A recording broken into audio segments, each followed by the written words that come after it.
Bismillahirrahmanirrahim. Assalamualaikum warahmatullahi taala wabarakatuh. Hari ini Ustazah akan ajar awak mata pelajaran faraid darjah 5, yang di mana hari ini kita akan masuk tajuk barulah, pelajaran 3, iaitu asobah. Jadi asobah itu apa? Jadi bila kita ni masuk tajuk baru, kita mesti nak berkenalan kan, nak kenal lebih lanjut apa itu asobah. Jadi hari ini kita akan tengok dulu, yang pertama ialah pengertian dia. Jadi Ustazah ambil pen dululah. Mana pen dia? Okey. Kita tengok pengertian asobah.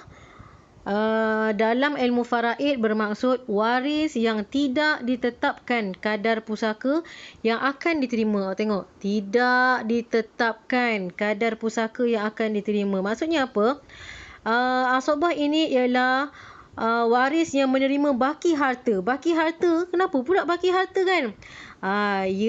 Asobah ialah selepas selesainya pembahagian harta oleh mereka kepada mereka al-furud yang awak telah belajar sebelum ni. Ada siapa?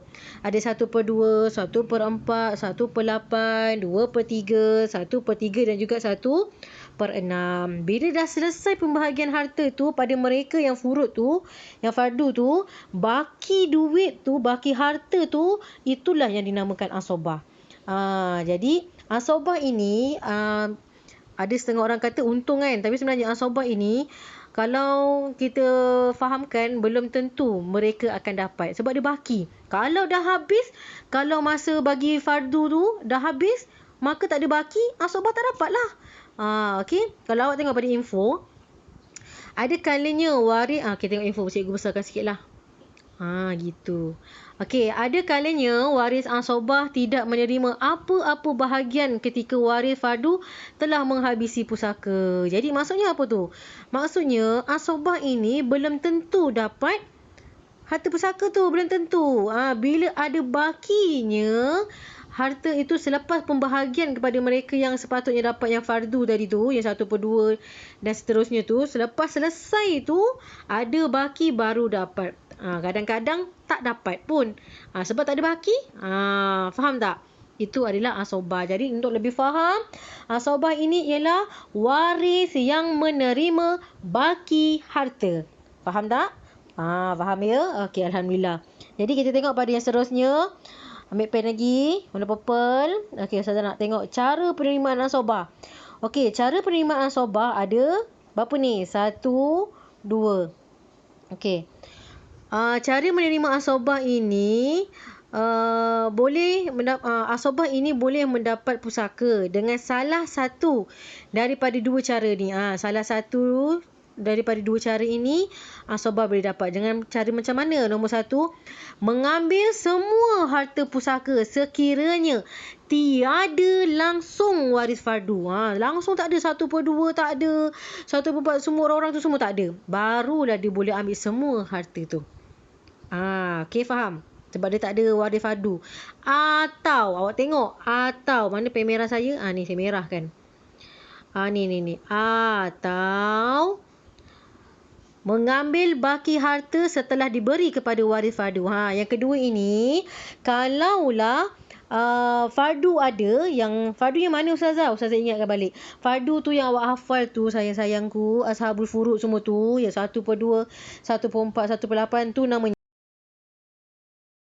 Pas mereka dah habis selesaikan bahagi pada mereka ashabul furud ni, ada baki, barulah asobah ni akan dapat.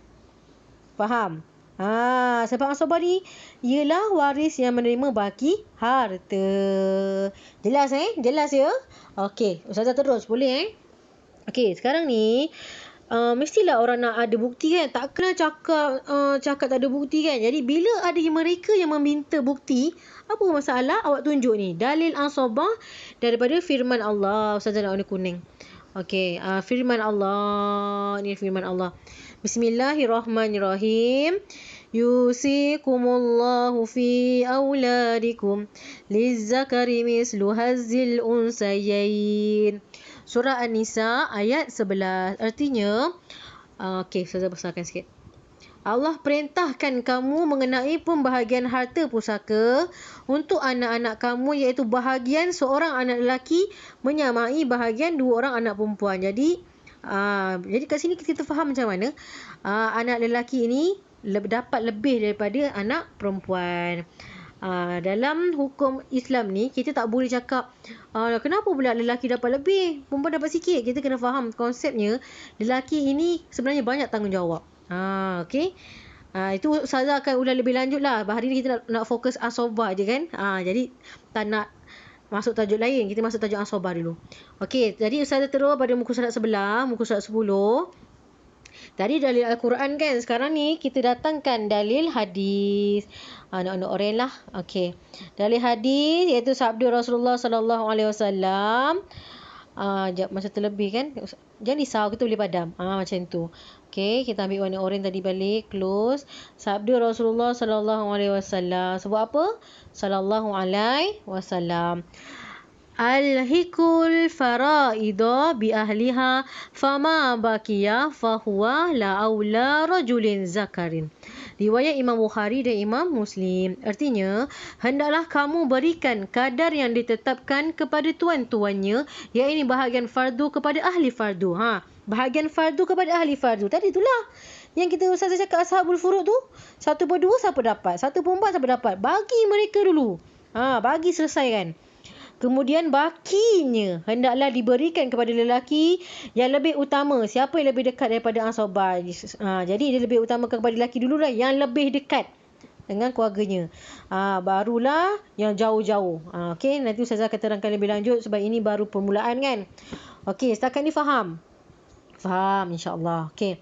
Jadi tadi kita dah belajar pengertian cara penerimaan asobah, dalil asobah dari segi dalil Al-Quran, dalil hadis. Jadinya kita terus masuk kepada bahagian bahagian asobah ini terbahagi kepada 3. Ustazah nak warna biru. Okey, yang pertama asobah binafsi. Sebut asobah binafsi. Yang kedua, asobah bi ghairi. Yang ketiga, asobah ma'a ghairi. Jadi, ini kena hafal. Ada 1, 2, 3. Okey. Soalannya, ada berapakah bahagian asobah? Ada 3. Yang pertama, asobah binafsi. Yang kedua, asobah bi ghairi. Yang ketiga, asobah ma'a ghairi. Jadi, hari ni Ustazah ajar sampai sini sahaja. Macam biasa Ustazah akan bagi awak latihan untuk pengukuhan lah. Untuk Ustazah menilai tahap kefahaman awak. Jadinya akan datang Ustazah akan terangkan apa itu asobah binafsi dengan lebih lanjut. Itu saja. Wabillahi taufiq wal hidayah. Wassalamualaikum warahmatullahi taala wabarakatuh.